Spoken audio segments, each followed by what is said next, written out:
Ọjà Mukaila Baba Yaji of Yaji High Chief Isiaka Tella Oníṣòkun ọ̀nà ìṣòkun tí ìṣòkun High Chief Adégbóyèga Olódù of Òjòǹgbòdú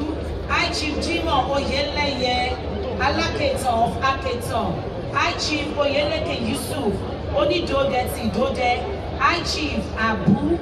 Oyeniran Onígúdùgbù High Chief David Adémọ́lá Alágàn ti Àgọ́ High Chief Tìjání Ajégbé Alápàrà High Chief Samuel Olúṣẹ́gun Alájàgbá of Àjàgbá High Chief Ifákáyọ̀dé Moses Onímíléke of Ìmíléke High Chief Olúfẹ́mi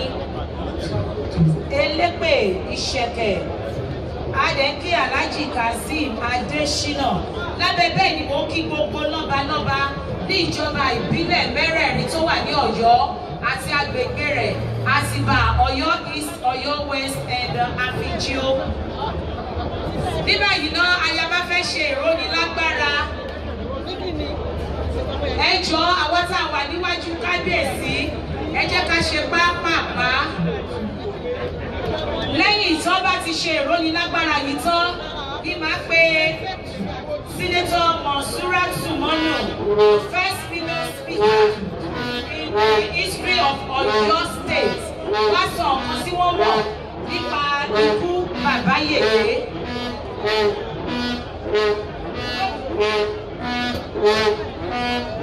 Ẹ jọ̀ọ́ tá a bá ti kí bàbá kẹ́ máa kó bẹ́ẹ̀ jọ torí Ọlọ́run ẹ jọ̀ọ́.